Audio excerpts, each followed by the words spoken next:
Mike O'Mara, Radio Entertainment. You can listen to The Mike O'Mara Show at MikeO'MaraShow.com. Let's get started. It's The Mike O'Mara Show with Mike O'Mara, Oscar Santana, and Rob Spiewak.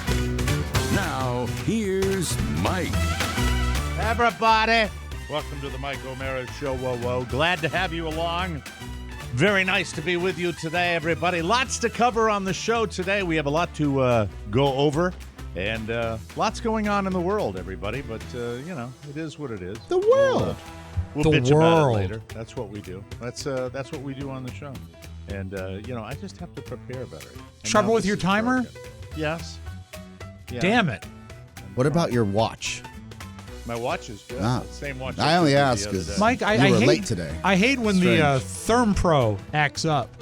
Is this the Therm Pro. What's the deal? Rob, what can I do with the Therm Pro? You may want to take out the battery and reseat it. How about you guys just use your phone like every other American in this country? Because I use my phone for other things. Yeah, the Therm Pro is what got it going on.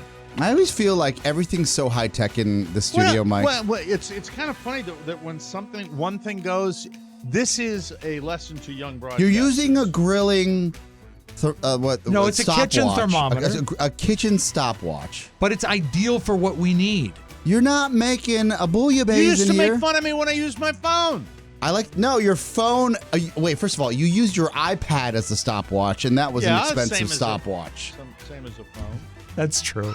But he used your app. But it just used your app. app. It was just an iPad as a stopwatch, not I could take this out of the studio and use it as a phone as well. Yeah. Sign of like a solid gold stopwatch. If you saw my hand shaking right now. No, you're fine. Nah, you're fine. But you see, what's great about the Therm Pro is not only does it stand on its own, it has a magnetic backing. See that thing? Let me show America. Don't mess with it.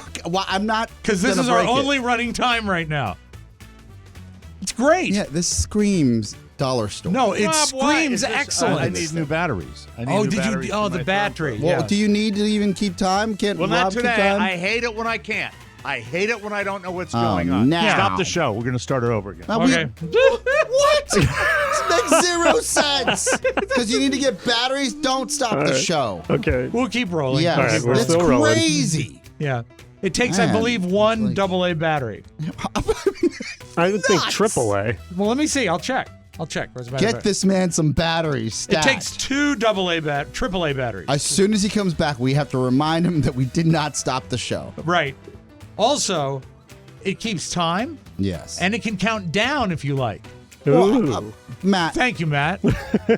we can get a broadcast clock in here, right? We could, and I always I've just always start. wanted But to it's order a timer. one. You see, we don't need a but clock.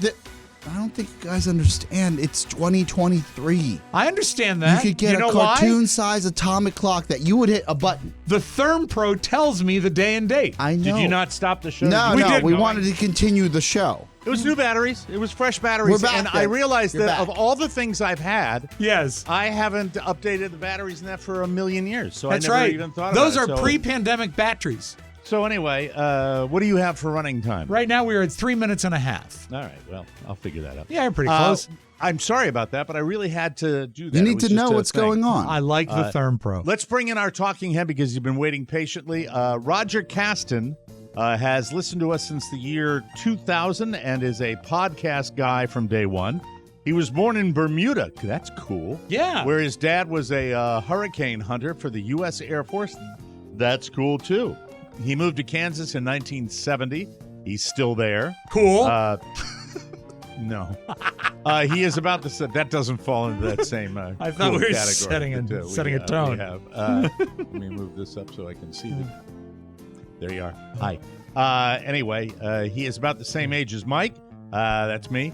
He's been married 41 years. You've got all your money. I'm so jealous. That's great. I have none of mine left. Anyhow, let's see. 41 years. His wife is Leah. They have two sons, Joel and Jake. And he loves being a grandpa. I'm not a grandpa, even though, my daughters are both prime childbearing years and with lovely men. Not a grandpa yet. No rush. A lot of for me. detail there. No rush for me. He was a prospecting geologist. Yeah, That'll fix him. That'll put the fight into him. I don't know what that. That's pretty cool. Until the oil and gas industry tanked in 1985. Eventually, he discovered. I don't know about that. It always seems to me that the oil and gas industry have always been, hanging in there. But I'll ask him about that. Yeah, because I think he might be making that up.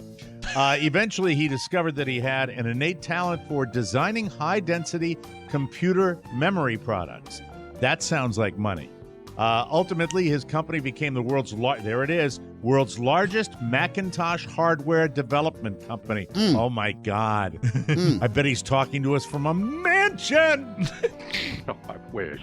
He also got involved in the Apple clone market. Since 2015, he's been with IBM. God, what a resume. Where he is the world leader in flash storage enablement. That's fascinating. His favorite part of the show is that we have become his friends in a non-creepy podcast way. He once ran into Bill Gates in Vegas, and he was scared of Steve Jobs. I bet. I can imagine that. Intrigued you should be. Now here's Roger Caston. Roger, that's a heck of a resume. How are you, my friend? How's it going? It's going well. It's great. It's great to have a chance to chat with you guys. It's great to have a chance to chat with you. When I was reading your resume here that said that you are the world leader in flash storage enablement, you discovered you had an innate talent for designing high-density computer memory products.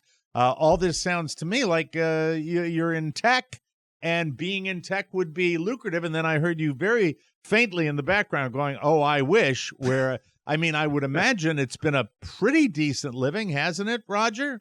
It has. I cannot complain. I had visions of early retirement. I sunk every penny I had into the company, the Macintosh development company that I worked for, despite my mother repeatedly telling me, don't put all your eggs in one basket. Oh, moms are good at that, yeah. Oh, they're really good at that. And at the height of our success, we ended up tanking because things were mismanaged on the inventory end. And so I watched a tremendous amount of investment go bye-bye. Oh, man, I'm sorry. I picked that scab. No, I had no idea it was a cab. You got to respect the swing, though. Yeah. You believed in the product. He rolled the dice, yeah. You knew what was going on. Do you mind just... I'm fascinated for many... I'm sure our listeners are as well. When you're reinvesting as an employee or a team member, you're essentially taking your... Are you taking your savings? You're taking your accrued earn-in through shares? Were the shares anywhere like at one point $300, $400, or did that just go down to zero? You want some hard numbers? Yeah, give us some context. It was a little of all of the above. I ultimately became the senior vice president and chief technology officer for the company. And as an owner, anytime shares became available, existing shareholders, based on how much you owned, could buy that percentage of whatever blocks became available. And so anytime shares became available, I was buying shares. And we really were it was like a rocket ship headed. But like any business, the faster you grow, the more cash strapped you are. Yeah. And if anything goes wrong along the way, too bad. Oh, man. So sad. Oh, yeah. Right. But it sounds like you're doing well now, and you have been doing well for a while, and we're happy to have you on the show. You were born. The two things that jumped out at me at the beginning of this resume: you were born in Bermuda, and your dad was a hurricane hunter for the Air Force. One of the guys that gets in the planes and flies into the storm. Absolutely. Oh my God. So what cool. did he? Let's ask about Dad first, and then we'll get to Bermuda. One of my, it's funny, one of my favorite places, but also a place that I am very superstitious about. You have I'll a tell you history, that. right? Oh, do I? Really, and I'll have to share it. But I want to ask about the hurricane. This is all about you, so I want to ask about you first. Being a hurricane hunter, we all say the same thing. Those guys have got to be incredibly brave, but I would imagine it would be terrifying, but their training kicks in. How does one become first a hurricane hunter? How did your dad get into that line of work? He got into it by using ROTC, Sure. to pay for college. And back then, maybe they still do it the same, you were ranked nationally by Right. how well you did within the ROTC program. Well, he ended up number 2. And so he and the first 100 In the got nation? to, yes. Wow. Wow. Mm. That's And pretty significant. the first 100 in order got to pick their posting. And he and my mom looked at the list, and God only knows why. They said, we want to go to Guam. And there's nothing on Guam. I mean, it's a pretty place, but the number 1 guy chose Guam. And they Really? looked at the list and said, well, Bermuda's an island. I guess we'll take it. It was their consolation Wow. prize. Oh, Wow. man, but that's not a consolation prize. That's a No. cool place to be. No, it was an Uh, awesome place. And so the are the hurricane hunters still based in Bermuda? Are a lot of them still based there? No. Or no, Miami, right? Now? Is Sadly, it? yeah, sadly, at some point in the past, they decommissioned Kinley Air Force Base. Okay. All right. Yeah, I Um, thought so. And so that endeavor shifted, and you're probably right. It's probably down in Florida now. But I you would were telling imagine- me in the Go ahead, I'm sorry, Rob. in the pre-interview you were telling me you actually have, I guess, vintage film that your dad took from Oh, his yeah. aircraft. Yeah, he was a navigator for them, and we have a lot of 8mm movies, so they're silent movies, but you just see the plane bucking up and down, and you see that the plane windows are just covered with rain, and it's gray. You see like lightning flashes, and then just oof, when they fly into the eye, It's it's incredible. suddenly crystal clear, it's blue, it's sunny. And I'd mentioned to Rob, one of the good and bad parts of the job is you're there to get readings on the hurricane, but you're also there to see who's trapped down below in the eye. And there's nothing you can do for them other than just say, we know you're here. Good luck. Mm. Wow. And that's an ocean situation, right? Absolutely. Usually what they're doing. Absolutely. And that's back way before significant technology that they have now and the speed of relaying information where I would imagine when your dad was doing it, they would go out there, take their readings, come back. They could maybe radio some information, but primarily they take back the data to wherever they were. And it was all just a much slower process, which, now tracks of hurricanes they do a pretty decent job. But it's because of guys like your dad that we have the information that we have today. Yeah. A pretty brave guy, I would imagine. Good guy, I imagine, right? Absolutely. It was a cool job. I liked it because I got to be born there and initially raised there. So How long did you stay on the beautiful island of Bermuda? 6 years. 6 years. Wonderful. Yeah. Because I thought when I had my first my parents' honeymoon there, my sister honeymoon there, and I honeymoon there with my first marriage that ended, of course, like so many of mine did. Do you see your first marriage as kind of like being in the eye of a hurricane? No, that would be marriage number 2. Okay, very good. Marriage number 1 was, but the worst part was what I call my personal bottom, and I'm sorry to share this with you, Roger. Yeah, I know about your It was a personal breakup relationship that I was in, and I was not proud of this. And we were leaving on like a Saturday morning at 8 a.m. I said, "Come back to the house." This is a woman that I was seeing for quite some time. We were not living together, but we had been together for enough time where we were going on a trip together, and I was looking forward to it, and she arrived at my house at 3 a.m. And that started the weekend off badly. We fought for most of the weekend, and then I remember going into Hamilton, Bermuda, to get that was a really good sound. Sorry. That really picked up on Mike. You were trying to do that away from the mic. Yeah. Like that. Hamilton. Anyway, Hamilton.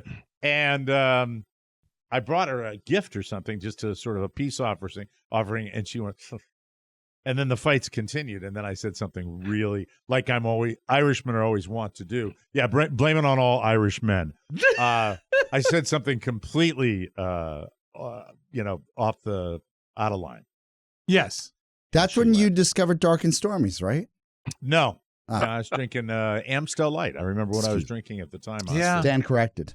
And she was leaving and actually went to another room, and it was that horrible. And I proceeded to go into the downtown area on a scooter and drink myself silly, and then went to the airport to see her off the next day. And she said, you're really a good guy, but you've got some anger issues. And still gets me every time. Yes, it's a good ending. And then she said, oh, by the way, and she, out of her purse came my passport that she had in her passport. Oh, you're going to need that. Yeah, Yeah. I don't know if she would have taken it with her or not, but anyway, that's me. That's Yes. one. When we first met, you were still in your Amstel Light era, so it always I was. It's a lovely thing to look back on. It's it's something.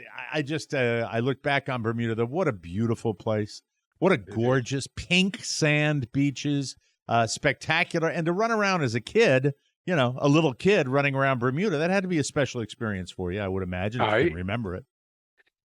It was fantastic, and I do remember it quite well. In fact, my folks were shocked when years later, college age, we were all at a Thanksgiving dinner, and I just matter-of-factly said, hey, where were we, and how old was I when we were flying somewhere? And I said, all I remember is I remember the plane had like those plastic handles like you see in a VW passenger seat. Yeah. Up there.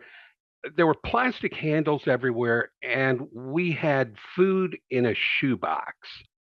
And it got real quiet, and my folks looked at each other, and they're like, there's no way you remember that. And I said, well, I can. And I went on to describe all this. I was 6 months old. Oh, my God. And from basically 6 months old forward, I can tell you everything that went on. Well, the fact is, the man is built in with high density memory. Yes. No wonder you can make it. The last time I was cool. there, I was there with my mom celebrating her, I think it was her 80th birthday. And I flew down, and a buddy of mine ran a private air company, and I flew down private, which was the first time ever that I had done that. And we were flying into the airport. By the way, was your dad a pilot? He was a navigator. Navigator on the airplane. We're flying in. This guy's raving about the pilot. This pilot's, and this was the second in command for the air charter business, and he's in the back of the plane. He goes, "You love this guy," and he had a southern accent. Mike, this guy can land a plane anywhere. You will have this guy's the best of all the ones we have. Bam, bam. We land in Bermuda, and we go, bam, bam, bam, bam, and there's this pause. This little pregnant. He looks up at me and goes, "How about those Yankees?" Which I thought was very, very, very funny. All right, before we let you go, I want to talk about you met the two biggies, Bill Gates and Steve Jobs. First of all, your impression of Bill Gates, and then I'll ask you why Steve Jobs scared you. But what did you think of Mr. Gates?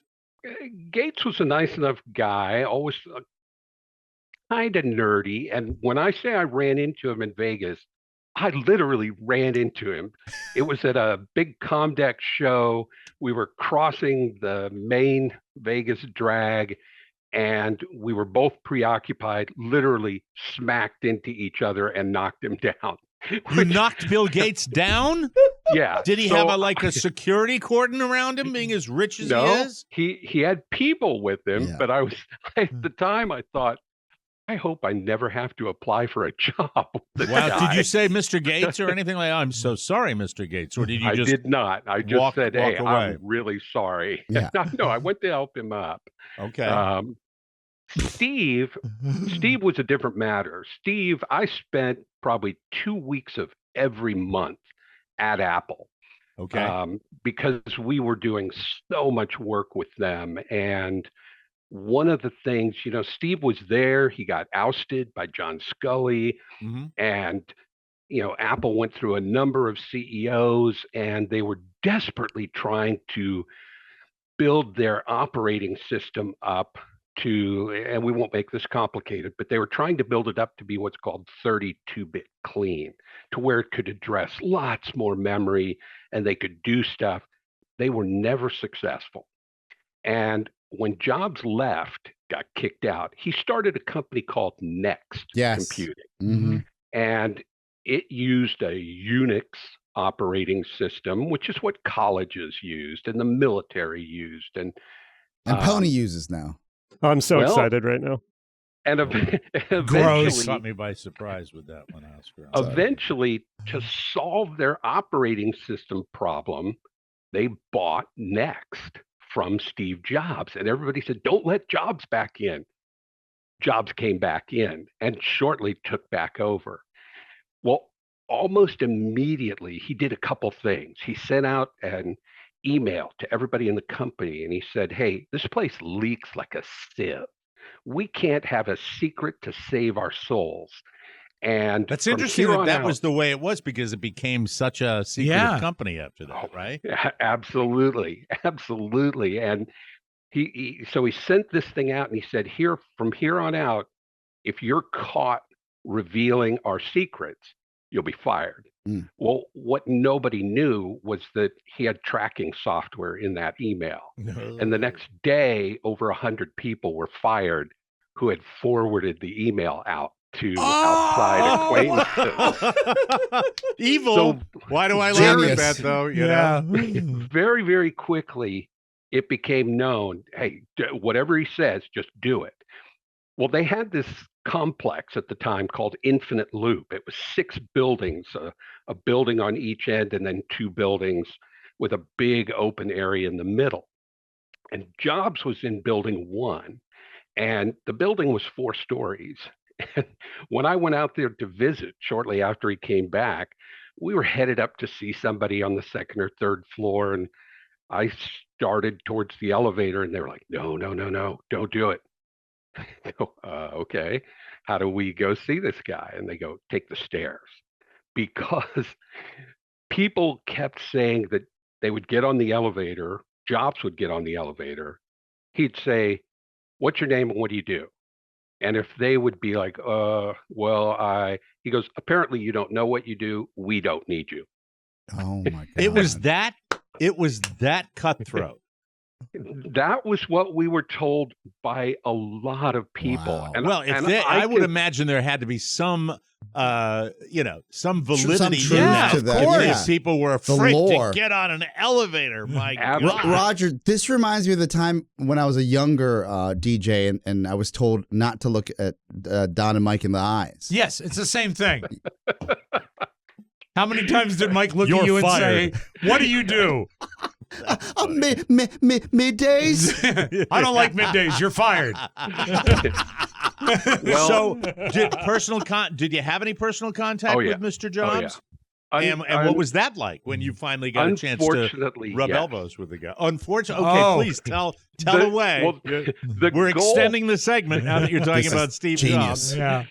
The goal at Apple was to fly as high as you could, but never rise above a VP, because then you got noticed by Steve. And so we did a good job for a long time of hovering right below, right under the radar. See, exactly. And God, what a corporate culture! I didn't know it was that. But of course the evil genius. Really, when you're talking about it. And, we mentioned at the start of this, you mentioned the clones. Yes. And one of the biggest clone was a company called Power Computing. And when Steve came back, Steve said, there's no more cloning, and killed off the clones, but he couldn't kill off Power because they had an ironclad contract. Mm-hmm. And so Apple bought the company and the same day shut them down. Wow. And I went to the board of directors at our company and said, I want to hire this engineering group to do a project for us. From the company that they shut down? From Power. Smart. Power. That was the name of the company. Yeah. Mm-hmm. I called them, the Power portion, talked to them, and they said, hey, that's really weird because we were about to call you. We wanted to see about maybe doing some work for you.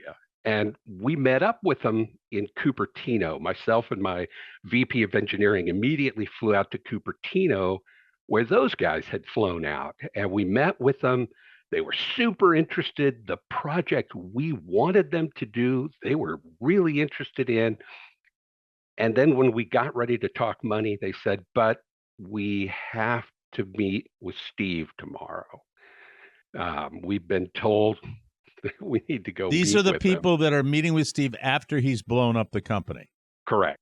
Okay. Correct. So what And happened after some that? of them were originally Apple engineers who had left to go to Power. Mm-hmm.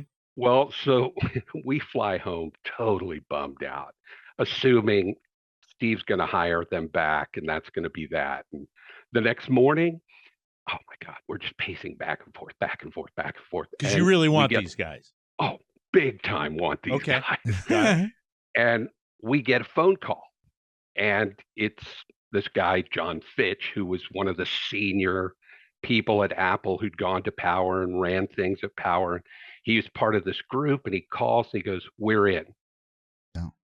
And I'm like, okay, that's fantastic. So Jobs did not hire them.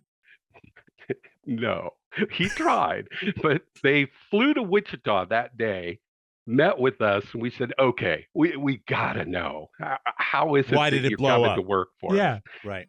He said they went into a meeting room, they waited, he was an hour late, came in his cutoff shorts and his flip-flops, sat at the table, put his feet up on the conference room table and said, they tell me that I should hire you guys.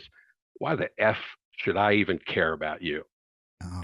They said, all of them looked at each other and knew right then, no way in hell we're coming back Because to work. these are pretty in demand dudes, right? These are yeah. not guys that you Hugely and he in was just demand. he was being like the guy on Succession, the Swedish guy on Yeah. Succession, right? Yeah. That's what it was. And that was Jobs' thing. Jobs was awesome with a crowd. Awesome. You hear people all the time talk about his reality distortion field because he weaves this wonderful story and he gets you all caught up. But in small groups or one-on-one, super scary and very mercurial. He'll make a decision and it is virtually impossible for him to change his mind after that. That's a little And that was- terrifying. I can see why you were scared of the guy with that. You just didn't want to interact with him any more than you had to. And his counterpart, who was now long gone from Apple, Steve Wozniak. Oh, I hear good things about Woz. Wonderful. Well, Oscar, you had Wonderful contact man. with Wozniak. Well, yeah, right? through our friend Todd. Yep. And you know the type of guy when the company went public that he gave away parts of his shares of the company to employees that he wanted to benefit from the company going public. And so Absolutely. that's just the man he was. We went out a couple times to his house. Steve out in Wozniak's Elgato. house?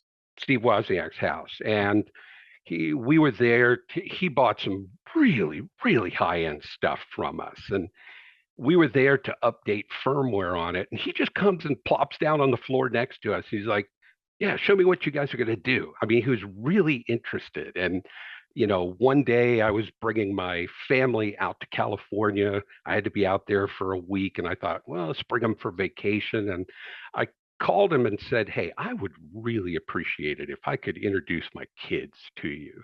And they were relatively young. Mm-hmm. And he's like, yeah, sure, that'd be great. So we meet him at a restaurant, and we had just arrived and gotten out of our car, and he drives up. He drives up in a Hummer H1, and the license plate says his. And at home, I know he has a second one that says hers. Because he always bought two cars for him. All my kids wanted to talk about was his Hummer. It didn't matter how I tried to steer the conversation. Of what this man has done and what he accomplished. Yeah. That is, Wow. I had no idea that you were, involved at that high level with this company, and it just sounds fascinating. These Mike, guys, the fathers of tech. You know, I have one follow-up question. I'm sorry, I know we're going over time. that's okay, but it's we didn't know we were going Yeah, down this road. correct, That's correct, fine with correct. me, absolutely. Roger, clearly Yeah, I mean, to have lived and been part of this computer revolution is wild to even just be talking to you. Do you have a moment just to give us your take on? I mean, I get it. The chips are getting faster. What we can do today, we probably couldn't have imagined. Maybe you all did a decade ago. And maybe AI. Yeah. So just what's your take on AI and how fast it's moving? Yeah, it's a great question, and I tell people jokingly, I work for the company that's creating Skynet. Um, the machines are going to take over at one point. Yeah. Oh God. Everybody is freaking out about AI right now, and there's some justification, but is it going to take some jobs? Yeah, but it's going to open up a whole world of new jobs. Okay. And the stuff that AI is really good at doing is a lot of mundane stuff that honestly, people are like, well, it's taking my job away. But no, you use your brain. It's opening up what you could do. Now, that doesn't mean we shouldn't be super wary because the problem with AI, and we won't go into any depth or detail here, but the problem with AI is it's only as good as what you feed it. Mhm. So you feed it bias, it biases every decision that it makes. And so where we're seeing a lot of changes is in how people check the AI, Mm. try to assure there's not bias. And the way AI and machine learning work is they do all these iterative calculations, they come up with a solution, and then they basically say, okay, this is good, but we're throwing it away, we're starting all over. Mm. And they just do this over and over and over and over and just keep fine tuning it until it's really pretty freaking amazing What about the it could do. self-teaching? And we'll let you go after this, but what about the fact that it teaches itself? It learns. That's the thing that concerns me. That's what freaks me out. It does learn, but it's not learning like I'm better than you, Mike O'Mara. It's more like, hey, I see what I'm doing here. Oh my God, if I just added this one thing, I could significantly improve this process. The kind of learning it's doing is it's not the scary humans are in trouble learning. It's Okay. I see a better way to tweak this. Or So to the do learning this. is based again on what it's fed. Absolutely. People are involved. Now, if the day ever comes where it actually became sentient, God help us all, because we're we're the least good part of it. But one other super quick thing Mhm. for you. At IBM is the world leader in quantum computing. And quantum computing doesn't work anything like the computers that all of us are used to. We're used to ones and zeros, black and white, yes Yeah. or no.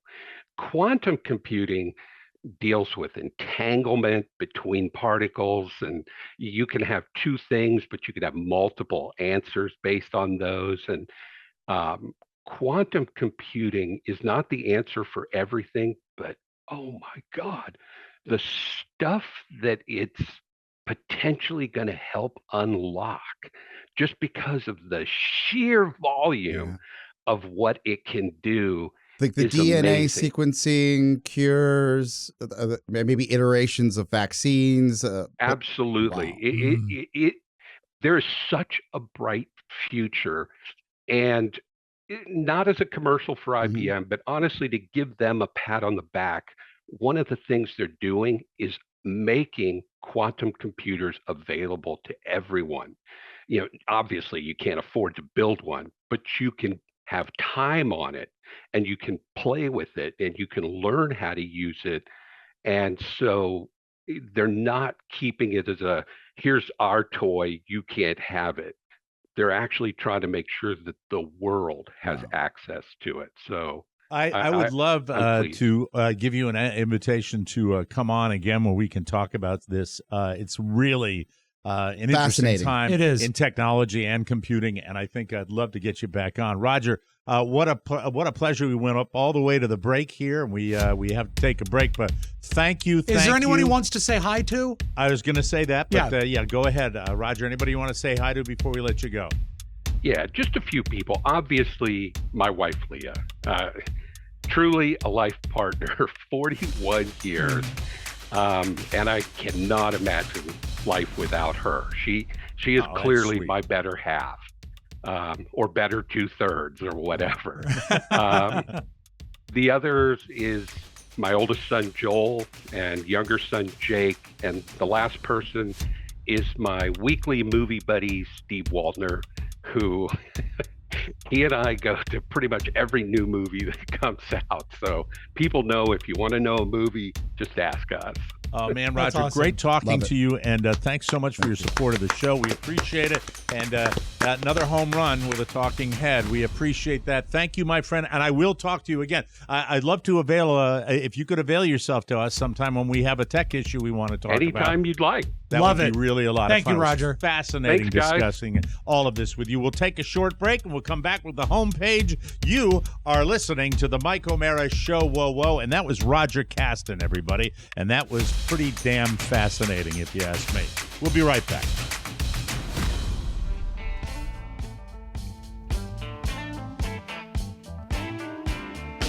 Welcome back to the Mike O'Mara Show, everybody. This portion of our program brought to you by Legacy Box.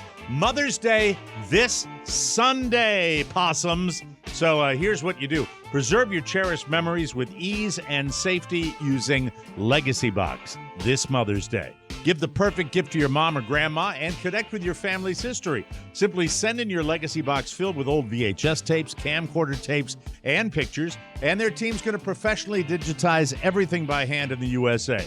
Get your memories back on a thumb drive or the cloud, along with your originals. Spend quality time with loved ones and cherish your memories forever with Legacy Box. Order now at legacybox.com. We've all used it, and it's like magic, bringing your past into the present and for the future. Forever preserve your legacy with Legacy Box. For a limited time, go to legacybox.com/TMOS for their best Mother's Day sale ever. Buy today to take advantage of 60% off Legacy Box and just send it in when you're ready. Go to legacybox.com/TMOS, and we thank you, everybody.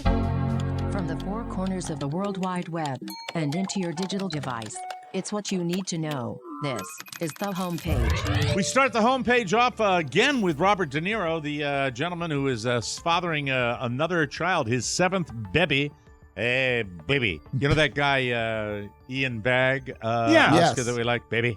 I like the way he says baby. You got any babies? I like the babies. Got the babies there. 79. It's not as uncommon, though, as you might think. BuzzFeed put together a list of others who have had kids later in life. Here are 10. Okay. Paul McCartney had his fifth child at 61. His kids range in age from 19 to 60 years old. Wow. Really? That's like a family reunion. Wow, I was going to say, he wrote the song when I'm 64. How old is Paul now? 80? I think he's 80, yeah. Wow. Yeah. Jeff Goldblum, I didn't realize he's on the list. How about that? Had his first child at 62. Did he actually have it the old-fashioned way, or was it like built in a lab or something, like a Brundlefly? No. Just one small universe. His first kid at 62, his second at 64. Wow. Which is pretty amazing. Elton John had his first child at 63, Elton John and his second at 66. Was that an adoption or? I think it was a surrogate. Or a surrogate. Could be a surrogate, yeah. Maybe it is. I don't know the details for that. Alec Baldwin had his eighth child at 64. They range from 8 months to 27. Gary Busey, dear. Gary. This is upsetting. Third child at 65. They range in age from 13 to 51. How is Busey fertile and I'm not? I don't know. Busey isn't. Well, that's Busey sperm. You don't want that. I mean, no matter how fertile it is, well, you are he has advice burning for the you. crops. He has advice for you, Oscar. Yes, please. Stand closer to the microwave. Oh, no, Gary. Rod Stewart had his eighth child at 66. Oh, they God. range in age from 12 to 59. Clint Eastwood had his 8th child at 66. Steve Martin had his only child at 67. George Lucas had his 4th at 69. And Mick Jagger had his 8th child at 73. They range in age from 6 to 52. So remember, Mick Jagger had a kid on the show that was about, what was it, the HBO show with Bobby Carnival about the record exec? I'm toweling off here. Yeah, and and Mick Jagger's son was on that. One of them was. Oh, really? Yeah. I didn't know that. Yeah. Well, it's fascinating, but it happens all the time. And Carla, don't get any ideas. Thank you very much. No, that's not what I wanted to play. Thank you. Moving right along. Are you two fans of Doja Cat at all? Any, of course. Do you like? I'm more of a dog guy. Do you like the Doja Cat? Well, what's not her to last like? 2 albums, Hot Pink and Planet Her. She calls them. You know what she calls them? What? For her fans, cash grabs. Oh, Doja. And she said that everyone fell for it. This is weird. That is weird. She had a quote, "Now I can go disappear somewhere and touch grass with my loved ones on an island while y'all weep for mediocre pop." Very odd. Very self-loathing, in my opinion. Yeah, not sure that's really helping the brand. Maybe Doja. she has a case of the Mondays on a Thursday. Could be. Naturally, some fans were upset and confused, especially since those albums include her breakthrough Say So and the Grammy-winning Kiss Me More. Doja followed that up with an announcement of her next album. Weird. But we're talking about it. So maybe it's all just a divine strategy. You know who issued the statement was her agent, Doja Katz.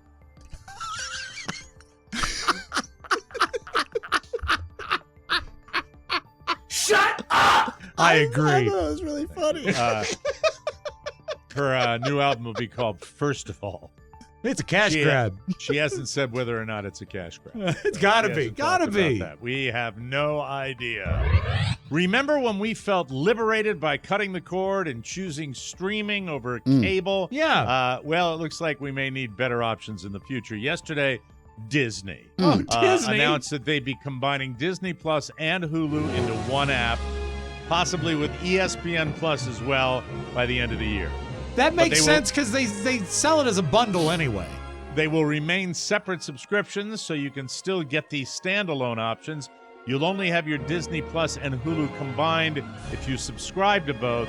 It's unclear how that would look. Of course, this might be temporary because Disney only owns 2/3 of Hulu, with Comcast owning the other third. Next year, one company is expected to take over the whole thing. Blah, blah, blah, blah. Just Really? don't take away ABC. Disney also announced they will be raising the price of Disney Plus's ad-free tier. It's currently $10.99 a month or $110 a year. They did not say what the price will be. Why would they do that? Disney, Why would they pay for it with Disney dollars, Mike. They would be that would be helpful to consumers. They like Plus. They like putting Plus in there. Yes, they do. Genius Plus, all the crap they do at Disney. Yes. Anyway, if you've got a pet, you probably got 1 million photos of them on your phone.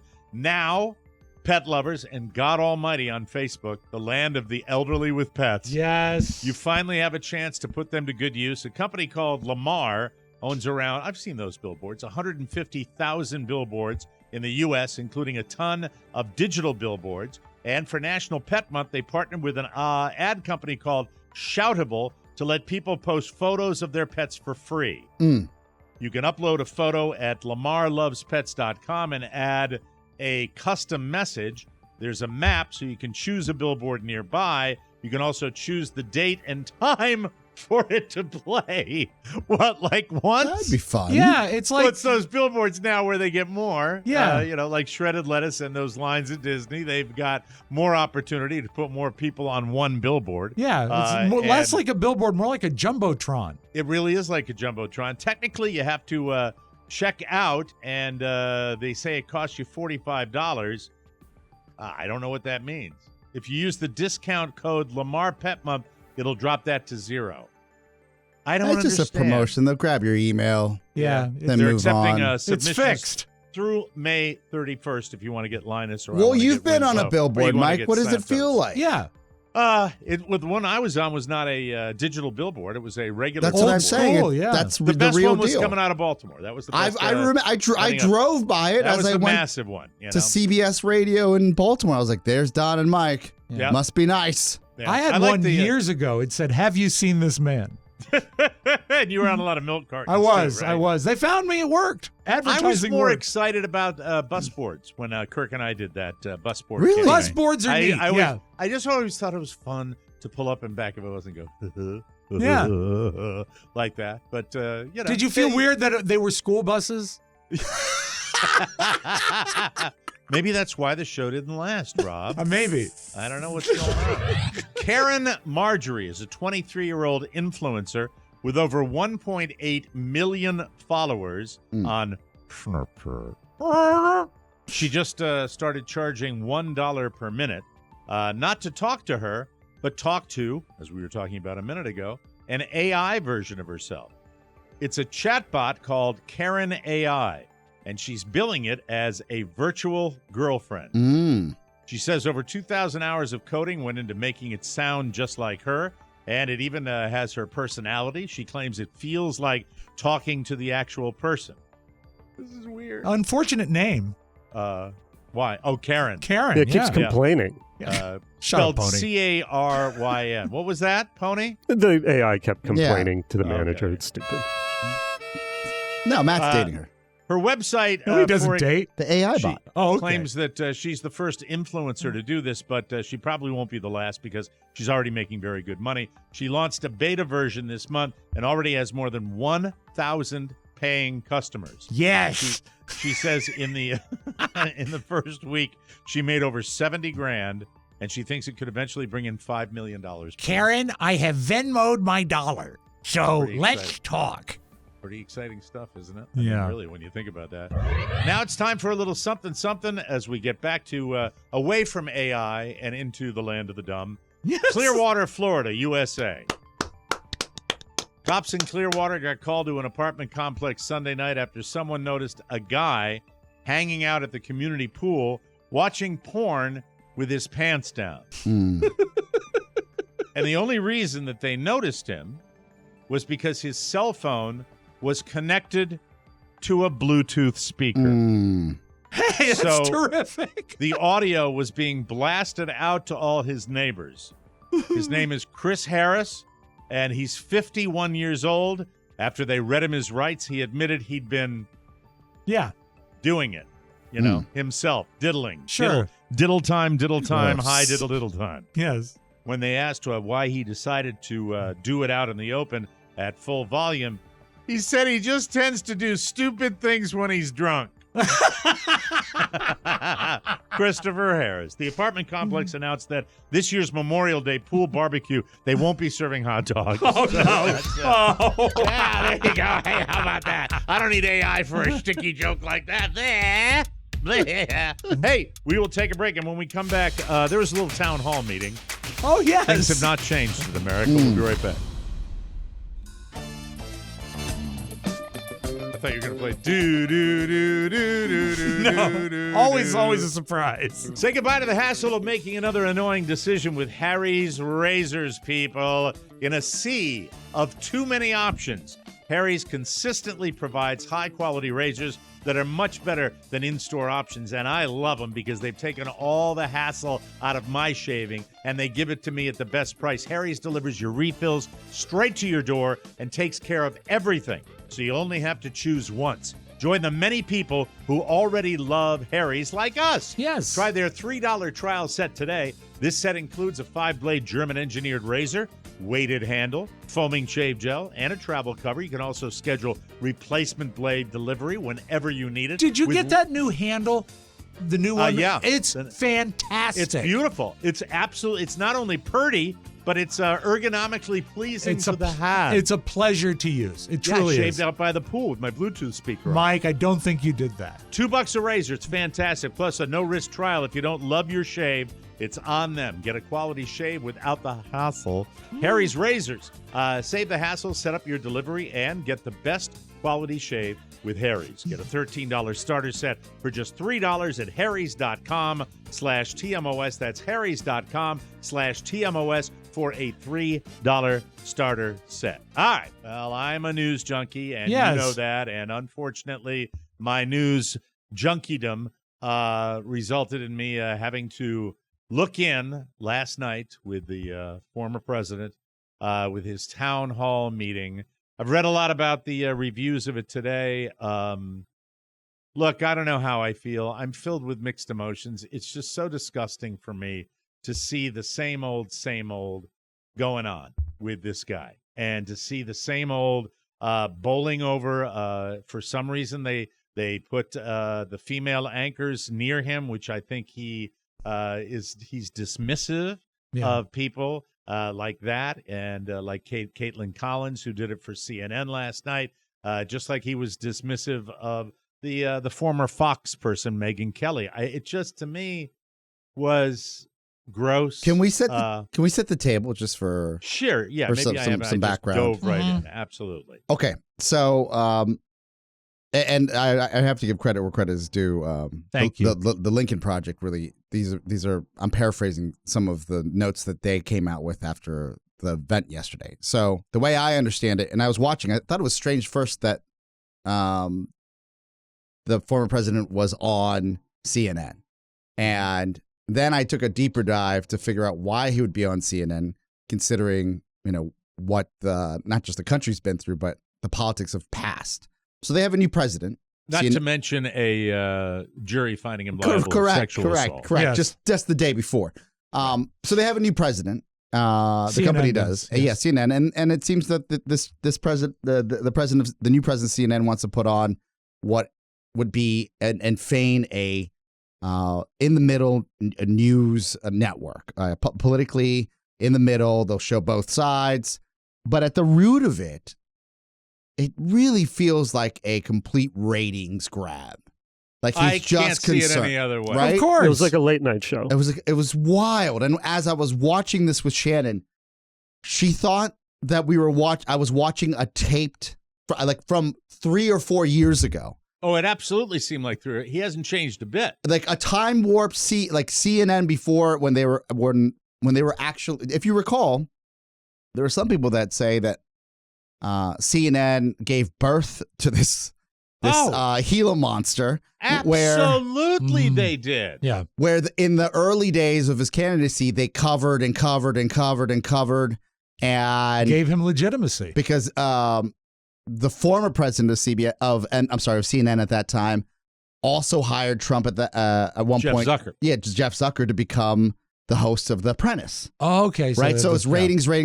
Now we're back. We're 4 years later after the insurrection and everything else, and I'm watching television, and I said, what is going on? Bizarro land. Right.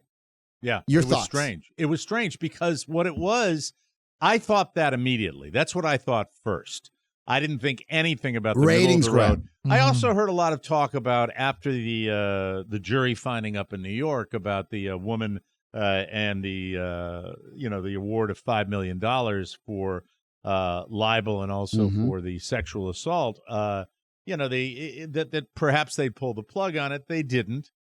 This was a group of primarily, at least the ones that spoke on television, Trump voters from 2020, and they had the town hall. They had a town hall format, which allows the person giving the town hall talk as long as they want, talk over Caitlin Collins.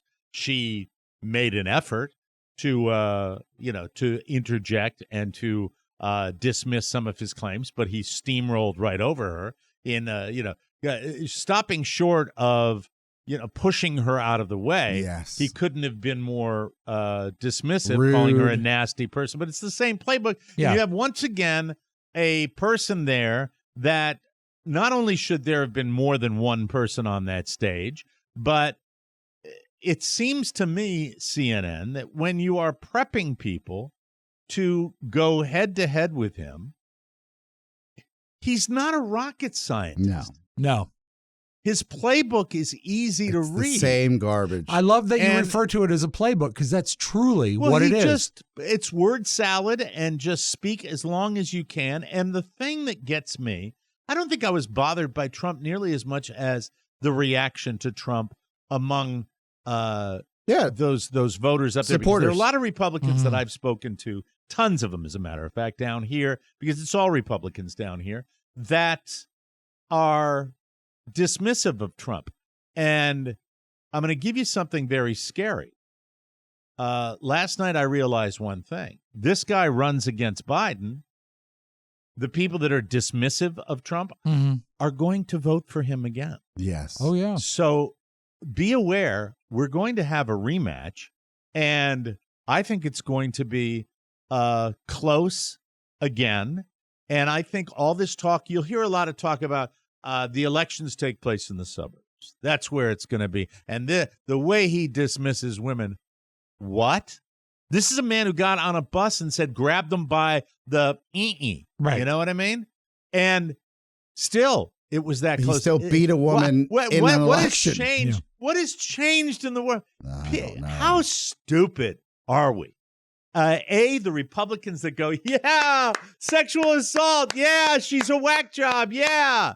Because in the your town hero, hall, he was getting cheers, Rob. he was getting Yeah, it cheers. was and like there a was late night laughter show. about the attack. Well, because it's filled with his people, Yeah. the true Yeah. believers. But don't for a second think that the win didn't mean everything to these people 8 years ago, Right. and that they are going to vote for him again. And I now understand completely why there is no spine among some of these people to mount a primary challenge to Donald Trump. I now think that there's a good chance that Ron DeSantis won't run. And I think that, these Republican congressmen and senators that just don't say a word, because this man, imagine the power in an individual that can stand up before a group and lie with regularity, create his own reality based on conspiracy theories and lying about things that have happened, and have applause and laughter and adulation. That is a dictator, folks. Yeah. That is a dictator. That is somebody that can get up there and say whatever he wants. And by the way, once again, not commit to supporting the brave people in Ukraine that are fighting against a maniac who invaded their country. This is bad, bad, bad. Now, can I predict what the electorate's going to do? No, but I watched that last night. I watched the grinning and the star-struck look in people's eyes. We haven't changed, and we're going to have Donald Trump against Joe Biden again. Yeah. That's what we're going to have. And let me tell you something. This is vindication, revenge, a rematch, and maybe our team. This has nothing to do with the good of the country. Nothing to do with the good of the country. And I don't know where we are as a society. I really don't know. I also, there's perspective that I didn't have, Mike, where I thought he would at least have gotten up there and not mentioned, especially with all the legal troubles, the sexual assault. He would not have mentioned libeled her again. Call somebody a whack job. He would not have mentioned or continued espousing the stolen election. It didn't matter. It didn't matter. No, it's Playboy. No, it helps him. Yeah. It just to me is. I felt like a rube for even thinking that. Now, hold on. I also have to say, in fairness, that if anybody's looked at their pocketbook lately and seen the financial situation, and, I looked at my wife last night and I said, are we better off than we were, 3-4 years ago? No, we're not. We just went through a pandemic. But I'm just hear me out here. Right. It doesn't matter to Americans, Oscar. It doesn't matter. Short memory. It's listen to me, guys. I'm not trying to advocate one way or the other. I'm just trying to paint a picture. If you shut out everything else, you're going to sit there and go, oh, what a jerk he is. And then he wakes up president. That's what you're going to do. If you do not take into account that we have to be vigilant in this country, and we also have to, and I'm talking about Republicans and Democrats, we start to put up leaders, we start to put up politicians that not only can get through effective legislation, but they can communicate effectively, as Bill Clinton did, as Ronald Reagan did, as John F. Kennedy did, and we don't got that now. We've got a pathological liar, and we have a man that realistically is well past his prime, and it scares the living crap out of me because I wish we had two better options. And by the way, polling would show you the rest of the goddamn country feels the exact same way I do. But I don't know what's going to happen. I think it's every indication I have is that nobody's going to have the balls to challenge Joe Biden. And at least right now, I don't know how long they can wait. I don't know whether anybody's going to challenge Donald Trump. And it's just a weird climate. Do you think there is a chance that DeSantis could stand up and go against him? Yeah, of course there is. Okay. He's talking like it. Yeah. He's talking like it all the time. He's got a war chest. Maybe He's not going out after on, yesterday's well, television appearance. yeah, because, yes, that's a good point, Oscar, because I was watching some of the analysis where they talk about who would want to put themselves in that situation. The man doesn't have to make sense. The man doesn't have to tell the truth. The man doesn't have to answer Facts anything. don't matter. No, they don't. With facts or articulation. He just gets up and goes, whack job, beautiful, loser. That's a conspiracy. And people lap it up. Yeah. Because in the symphony of hate that is Donald Trump, he has like-minded Americans that think the guy is a god and don't care about getting things right. Facts are gone. And it is just, it's just craziness. And I felt, I'm trying to think, a commercial came on that I was watching. I think it was Snoop Dogg that was talking about Skechers. Mm-hmm. And, I was just saying we have now, the people who are our influencers and the people who are our politicians when it was a different world not too long ago. Yeah. It was a world where, and I'll say athletes, where professional athletes or people of great accomplishments would be telling us what to buy and why it's good for them, and the Olympians on the Wheaties boxes, and the politicians would be, at least they'd have to be articulate. They'd have to articulate a point, right? And that's gone. Yeah. And I just don't know where the hell we're going to be. And by the way, the questions, when you're talking about the questions, I was stunned. I was floored. And listen, my politics, folks, but when you ask your question in regards to gun violence in America, not framing it in there are too many people being murdered, the question was framed like, with all these mass murders, do you think that's going to affect our gun rights? What the fuck? I mean, really, what is wrong with the world where you have to pull into your kid's parking lot and see two different security guards with sidearms, as I do every day? And it freaks me out every day. I don't know. I get worried. I get worried about the future of this nation because, man, it's weird. It's weird out there. I'd love to get Reed on at some point. Yeah, to talk absolutely. again I was so put off. Sometimes I feel like I'm learning something new every day. I think we all are, especially in this climate. But we have a handful of friends, Mike, that work at CNN, and I just sat there. I was like, if I worked at CNN, I'd be so pissed that like the network I worked at did this. Yeah. Right? I don't know. Mm-hmm. And I say ratings grab. I don't think it doesn't get past that. It's not trying to be balanced. Right. And by the way, you can put all the people on the right side of that panel that you want. That's just not the way they do it. Although they did bring the congressman on for post-game analysis. I don't know. It's a weird world. Who knows? Be afraid, Mike. Be very afraid. Be very afraid. But man, oh man, it just looks like election 2.0. That's what we're going to be experiencing here. So we'll have to wait and see. Isn't that great? Hope you enjoyed that segment. Register. Hope it cheered you up. We'll get back to being Mike, stupid. it's a rematch. America loves a rematch. Oh, yeah. Fantastic. I can't wait.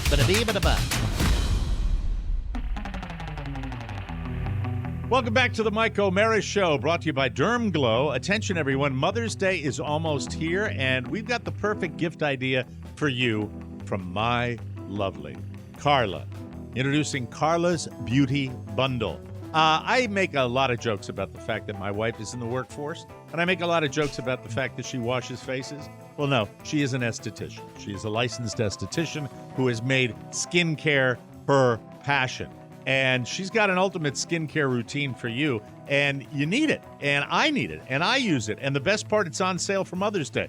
Get it now for just $60, down from its original price of $70, or treat mom to a Derm Glow Skin instant e-gift card, available with just a few clicks on our website. If you want to get a complimentary virtual skin consultation for mom, book now at dermglowskin.com. They've got a wide selection of mom's favorite skincare products and even some guys' faves, too. They ship everywhere, and Afterpay is available. Don't wait. Visit dermglowskin.com now to shop for great Mother's Day deals that she will love. You gonna love it. Wouldn't And a by the way, purchase yes. there actually be a Mother's Day gift for Carla as well?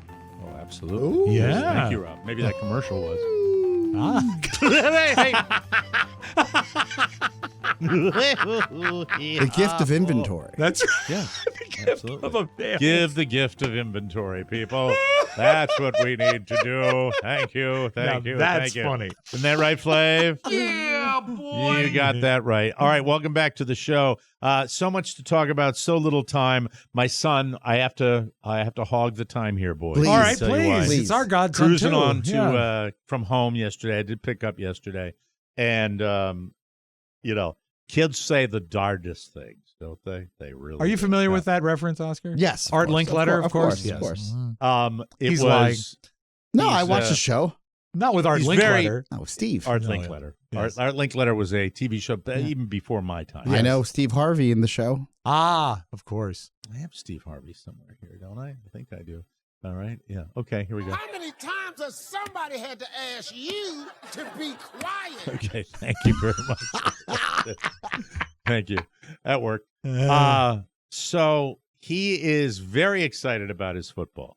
And I'm very excited about his football. Not because of the banging heads or anything. I'm a little nervous about that. This is tackle but- football. This is tackle football, but it's also they have conditioning before they get into it. This is Sure. really preparing him if indeed he wants to pursue an athletic career in high school and that to me and middle school. So I'm kind of excited about that end of things. But along with that, out of the blue, we're driving along. He said, "How was school today?" "Oh, it's fine, fine." I said, "How's everything going? How's so-and-so? How's so-and-so?" I was hanging out with my posse, his little gang of 3 other kids. Does that he use hangs the with. word posse? I probably do, Rob. Okay. Probably, yeah, because that use dates back a term. little bit. Yeah. And they were talking with each other about the kids, and it's beginning. The change is happening right now. He'll be 10 in July, and I believe I'm seeing it before my very eyes as the subject of girls is beginning to come up. Oh. And apparently the young men in the class have taken to chatting with the girls and showing interest in the girls. And, I don't know about Robert III, if this is right around the time it started happening where girls weren't, "Ew, Dad." We're not at that stage right now. Okay. We're also not at the boyfriend-girlfriend stage right now. So Okay. that doesn't exist either. But we are at the stage, at least the way I would describe it from talking to my son, where you can approach a girl and have a conversation. And How it's you a big, doing? It's a big deal. And I said, "Oh, that's good." And then he says, "Dad, they wanted me to talk to so-and-so.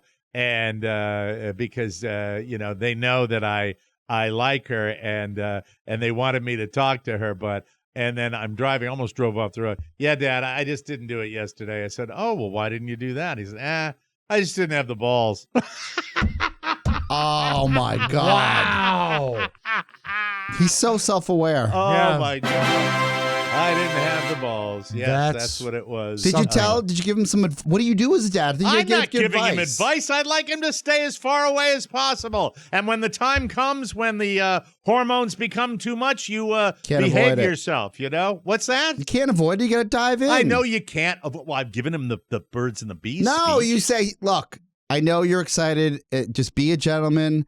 Give it some time. Remember, prenup, prenup, prenup. I never How many mentioned times that. has somebody had to ask you to be quiet? I don't know about that. It's all about respect. I feel like that commercial for the Alexa Silver, Well, I don't know about that. I don't know about What's a that. prenup, Dad? Something I what's didn't a have in prenup? my first two marriages, son. Well, that's why Daddy's treading water now. So I will. Yeah, it's a weird time. It's a weird, but I thought it was adorable. That's sweet. And it's still at the cute level that they have. And This girl is a classmate or a teacher? Rob, You creep. there it is. There he is. See? Shut up! I am honoring my son's wishes. Do you Good. understand? I understand. That might have been why I said there's a young person there, and now you want to get details. That's vague. Spy Broad brush. Spy report. So yeah, I don't Spy know. report. I don't think it requires much more. Spy report. Yeah. Hey, what kind of hair color? Stop it. Spy report. Spy reports can be mercifully vague. Yes. Spy report. There you go. Fantastic. Anywho, that's it. Oscar, before we get out of here, I Yes. want to get your medical alert. What's going on with your medical? I think how many times a year do you go see your like your real doctor? Your general guy? Yeah, GP. At your age, do you go twice a year in your 60s? I don't know what you do. Probably. So far, it's only been once, but yeah, probably twice a year. I'll see him Right? one more time before the year's over. So, I see him almost every week when I go to the fat place. I had my. I saw him pretty frequently last year. Yes, that's a lot. Yes, that's I did. different. Yeah, it is. You're making it for lost time. I was. Why are you getting a physical? No, I already had my GP, and then I had the experience of pooping in a box with Cologuard. That was fun. And I sent that in. Look for that on our bonus channel, right? That's the catchphrase. Right. The Prince of Pace. Yeah, you don't have to. You can have either. You can go see a doctor for that, or you can just get a box that's sent to you and then take care of the situation there. Yeah, make sure you get the address right. Otherwise, it looks like a really bad prank. Sent that in. Yes. Now that I'm 45. And then my doctor wanted me to go get some blood work done, some updated blood work. Sure. Not that anything came back strange. She goes, just as a precaution. Yeah, they want to run your scores. And the great thing about living in a big city, you don't have to like make an appointment to go get it done. You just Walk in. You walk in. It's right next door. Right. And the best time to go is after you fast. And I just don't. Maybe it's me. Maybe I'm anti-establishment.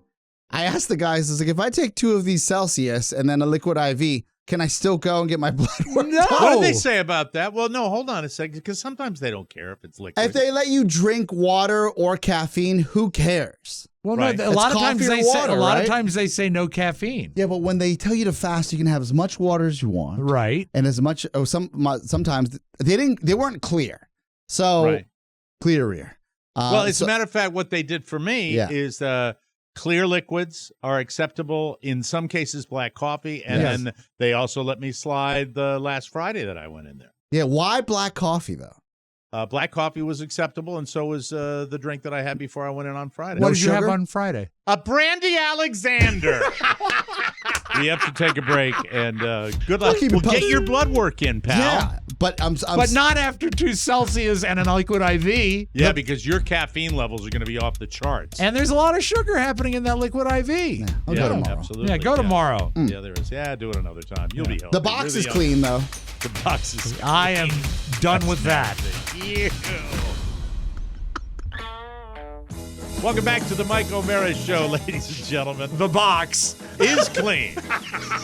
Spring into outdoor adventures with electric e-bikes. Enjoy the bike you want with amazing and affordable financing options. These fast, fun, and foldable bikes are perfect for quick store trips or longer adventures. Packed with features like a removable battery, LCD display, and multiple levels of pedal assist, electric e-bikes are perfect for anyone. Plus, they help lower gas costs and reduce your carbon footprint. Join Oscar and other happy riders and say goodbye to parking fees.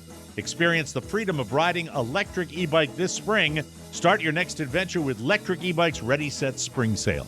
Visit electricebikes.com to learn more and explore the new Expedition Cargo e-bike and all of the other epic models Electric has to offer. That's LECTRIC ebikes.com, people. Upside down.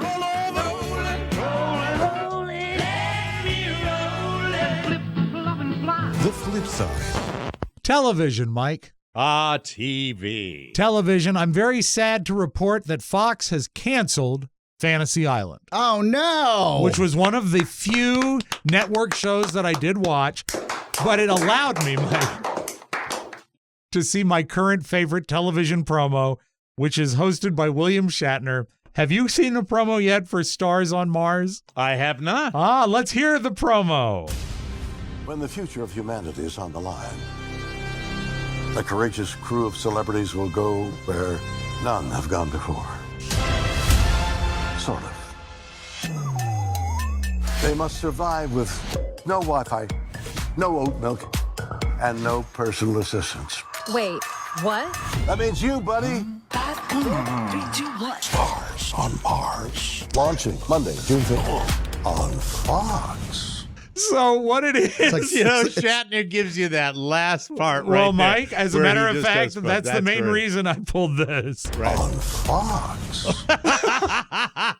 But it's a bunch of B-level celebrities that are locked up. They're trying to simulate what it would be like if they went to Mars.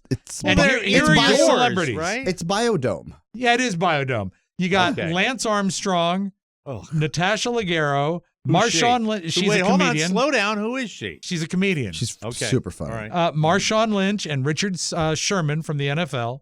All right. Ronda Rousey. Okay. And hold on as I turn the page here. Dry fingers. Sorry, folks. Adam Rippon, figure skater Adam Rippon. And then a person who doesn't say Adam Rippon, the figure skater. You saw him, you know him. Yeah. Any relation to Mark Rippon? None. Billy. No. Okay. Modern Family star. That's Ripkin. On Fox. Modern Family's Ariel Winter. She played the middle daughter, and she says no to nothing. Yeah. Right. Oscar, you'll know this name, I bet. Christopher Mintz-Plasse. Who's that? That's McLovin from Superbad. Okay. Yes. Do you know a singer named Tinashe or Tinashe? Oh, yeah, of course. Okay. Vanderpump Rules star. Is that the guy with the neck tattoo? It's a lady. That's Takashi. Mike? Yeah, 6'9". I don't think he's with us anymore. Oh, I'm sorry to hear that. On Fox. From Vanderpump Rules, Tom Schwartz. Real Housewife Portia Williams. How many people are in this thing? And Nepo baby Tallulah Willis will all be of the. So you're not going to watch Stars on Mars? I have no intention of watching that show. Even if it's on Fox? That'll be fun. Fox. Boo. I'll watch. Okay, you're going to watch? You keep us updated. Meanwhile, in Florida, a substitute teacher is a great gig you can get. You know, it's short-term commitment. You go in, you watch the kids, but you don't want to be the 7th grade substitute teacher that gives a vape pen to a student. The mother and the police are very upset about this. I never thought that a substitute teacher would give my child that or someone else's child any of that stuff. You can't do this. You just can't do it. I mean, this should be common sense. So she has a responsibility to that classroom to protect kids, not abuse them. Her response was she just wanted to fit in. She wanted to fit in, so she gave a 7th grader a vape pen. God, teachers have a tough job. Middle school, if it's elementary school, I'm driving the car down to the school. Yeah, but it's middle school. Middle school. On Fox. Send it to me, too. I don't want you to be the only one that gets to play with it. On Fox. I love that. Okay. Oh, that's Bo awesome. Jackson.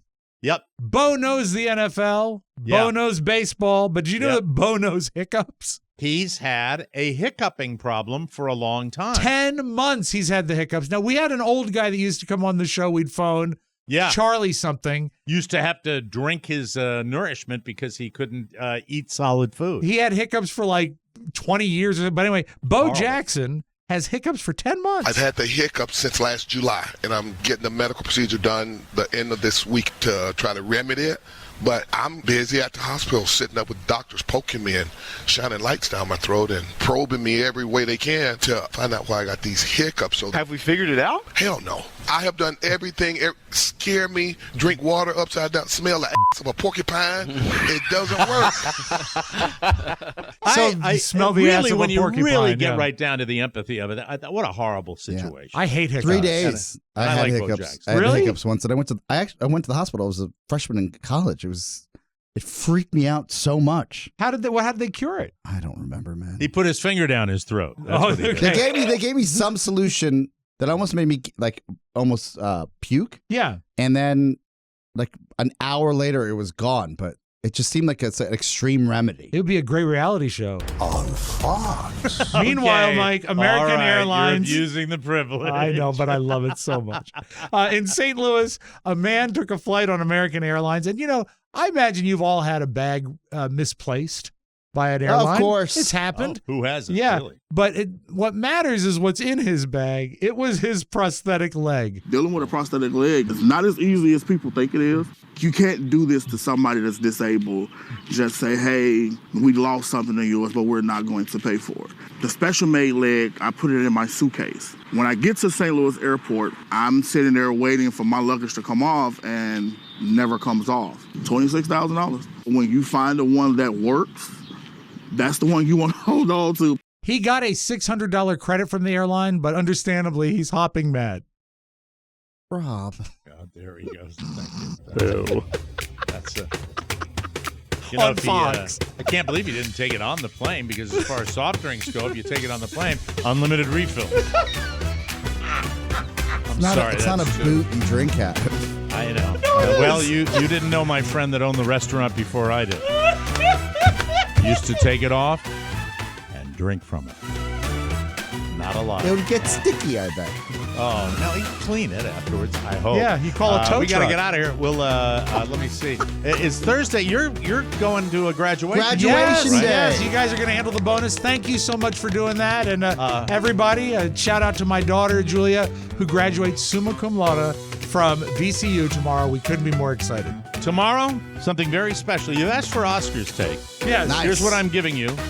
Tomorrow on the bonus show, all Oscar. Yeah. And I'll be here. We'll be Final. conversing. I'll be talking probably as much as he's talking, if not more so. But it will be Oscar's agenda show. My time Oscar's to shine. agenda. The OA. Oscar, I don't believe I've ever given you the opportunity No. to just come in and talk about what you wanted to talk about. It's high time. And It is high time. This is what's going through Oscar's mind right now. Oh, Mike's too lazy to prep the show himself. No. That's it. No. I'm so sorry I'm going to miss it. Pony, help him out, will you? Yeah, I don't know I'm how going to be prep sick. a show. I know you do. Did my own show. We'll do that tomorrow on the bonus show for Rob. You're welcome, Spiewak. America. Yes, you are welcome. Santana. This is Mike O'Mara saying so long, everybody. On Fox. Ciao, ciao. Mike O'Mara Bonus Show. Hold it. Start that again. Want more? Make sure you check out the Mike O'Mara Bonus Show. Get it at MikeO'MaraShow.com. Mike O'Mara, Radio Entertainment.